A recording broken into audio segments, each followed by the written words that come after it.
I'm good. How are you?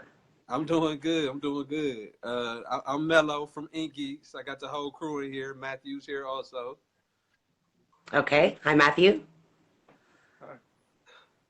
So first off, to get it started, just tell everybody, just let everybody know your name, the name of your shop, and your shop location. My name is Robia Fleming, and the name of my shop is Two Faced Tattoo, and that's in Fallbrook, California. All right, good, good. And so just to start things off, just kind of let everybody know kind of what drew you to art. What drew you to art in the first place when you were elementary or whenever it started for you.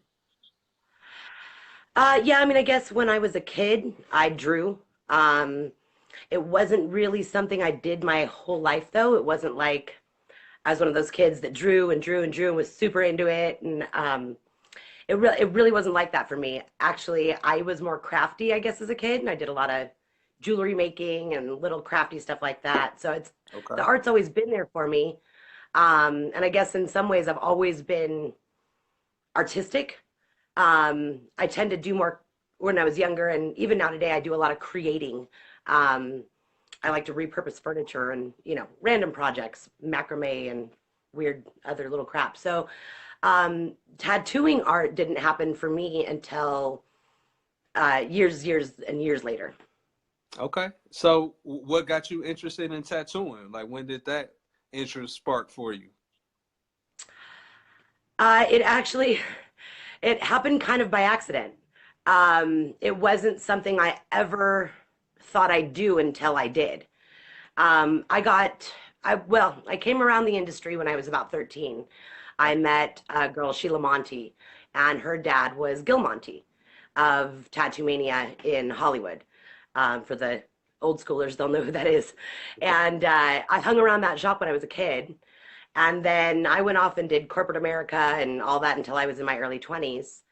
And when I was in my early 20s, Kathy Monty, Sheila's mother, who owns Absolute Tattoo in San Diego, called me and asked me if I would like to learn to pierce.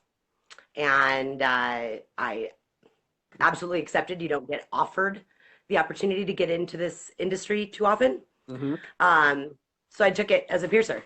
And then I got into permanent makeup. And then about 9 years ago, I got into regular tattooing. Okay. All right. That's interesting. So you kind of got your foot in the door as a piercer and then just kind of worked your way up to becoming a tattoo artist. Yes and no. I mean, that was the progression of how it happened, meaning Hmm. I started as a piercer, then a permanent makeup artist, then a tattoo artist. However, had you asked me even 10, 11 years ago if I would be tattooing today, Uh-huh. I would have laughed at you. I would have been like, no, no, I don't draw, I don't tattoo, I just do makeup, I just pierce. It wasn't until I decided to open my first shop that some of my permanent makeup clients really wanted me to do, little tattoos on them. And at first, I would only do really, really simple, basic stuff. I didn't have a lot of confidence in my ability to draw because I didn't practice drawing. It wasn't what I did. Right. And it just kind of slowly progressed from, one little heart here to a star there to people asking me to attempt more complicated things. And at that point is when I decided to go for a bastard's degree from the school of YouTube on how to draw, and I just started learning as much as I could online. Okay. All right. That's interesting. And so with that being said, how would you describe your style of tattoo? Or do you say that you have a particular style, or are you just versatile with it? Or do you just kind of work with the client, what the client wants, and just create a original work of art from there? Nowadays, I would say that that's a lot of what I do. As far as the style goes, I think that there's some parts and pieces of my stuff that you can identify it as mine. So I guess in that sense, it could be considered a style. I don't know that I really go for, you know, some people are into traditional. Some people are into black and gray or into color, and that's what they do. Some realism, some, abstract. I don't know that I really have anything in particular um, that I that I'm stuck on. Okay. I like a lot of different stuff, so I don't think I'm the type that could ever pick one style. So the idea for me to like only do black and gray, Mm-hmm. I'd get bored with black and gray. Okay. And only doing color, I'd get bored with only doing color. Like I like a lot of versatility. So I would say if I had a style, it would be more on the, I guess, pseudo realistic qualities in obvious art. So I don't try to do photorealism, but I definitely like to have some realistic pieces within a piece of art that is obviously supposed to be a piece of art. Okay. All right. All right. Very good. So, with that, so you was a piercer, permanent makeup artist, tattooer. When did you decide it was time for you to open up your own shop and kind of branch out on your own a little bit more? It was one of those things again that just kind of happened. My life seems to go that way a lot. I got pregnant with my daughter and moved up to Fallbrook, and at one point just decided that I saw no reason to not have my own business, my own shop. Like I said at the time, I was just a piercer and permanent makeup artist, so I opened a shop, but I'd run shops for several people that I'd worked for. I'd managed shops before, so I just decided at that point that why not set something up for myself? I'd been in the industry for quite a long time, and I hired a few tattoo artists, and then did piercing and permanent makeup myself, Okay. and that was pretty much how it happened. Okay. All right, cool. So in your shop, like what's the atmosphere, what's the kind of vibe like that you try to set in the shop? I think if I could sum it up in one word, it would be comfortable. Okay. Um, Obviously it's got to be clean and well kept and all that stuff, but I definitely have a more boutique style shop. It's definitely not a street shop. You won't find flash on my lobby walls. You really won't find much flash in my shop at all, actually.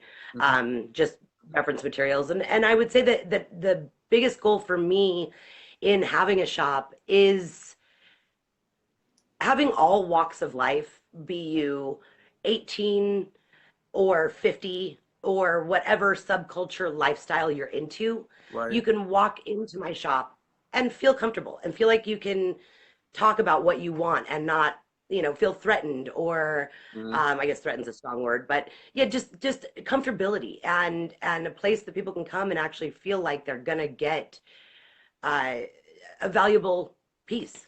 Okay. And that's interesting that you said exactly what you just said because I've heard from a lot of people it can be intimidating going into a tattoo shop, especially when it's your first time. So that's very Yeah, important. I feel to make the clients feel very comfortable. I think so. And I find that my job is easier as an artist Hmm. when I'm nice to my clients because then they let their guard down and we don't have any kind of conflicting conversations. Mm. Um, my job is to inform them on what works as a tattoo and what doesn't, but not necessarily to um, decide for them what they should or should not get tattooed. Right. So I think that is, and I mean, there are a lot of shops nowadays that are really coming into that are more polite, but there's still definitely that old mentality, and I hear a Yeah. lot of the stories from clients about that. So yeah, to me, it's really important to break down a little bit of that intimidation factor in coming into a shop. Yeah, I agree with you. And so, with that being said, what when someone leaves your shop with a brand new tattoo, particularly a first time person getting a tattoo, what do you kind of want them to walk away saying from their experience at your shop? That it was better than they expected. Mm. Okay. I would say that if they're happy with the piece, I want them happy with the experience, with the entire thing. If I can have somebody leave my shop happier than they expected to be, Uh huh. then I feel like I've really done my job. All right, that's definitely a good point right there. And so we touched on some of your other artistic endeavors. You touched on being a permanent makeup artist, being a piercer. Is there anything else that you would like the viewers to check into or to look out for coming from you? I do have a project that I'm working on with a couple of so far just San Diego artists, uh, some well-known artists in the area. I'm actually getting ready to launch a video series I'll release the name on Facebook and excuse me, on Instagram and a few other places once we get it all set up. Okay. But we're going to do a Q&A series, and it's from professional tattoo artists who agree with the type of uh, industry standard that I do.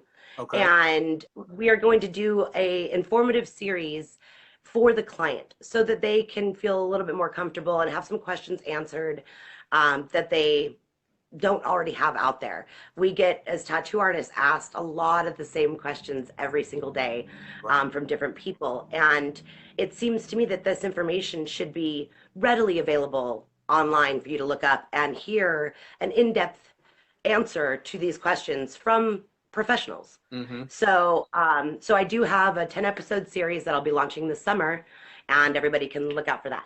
All right, that sounds very good, and that is very important because us being in the industry, you know, Inkgeekstattoos.com, we get asked by a lot of people a lot of different things also, and you hear a lot of different answers. So would be perfect to have straightforward answers coming from people who've been experienced within the industry.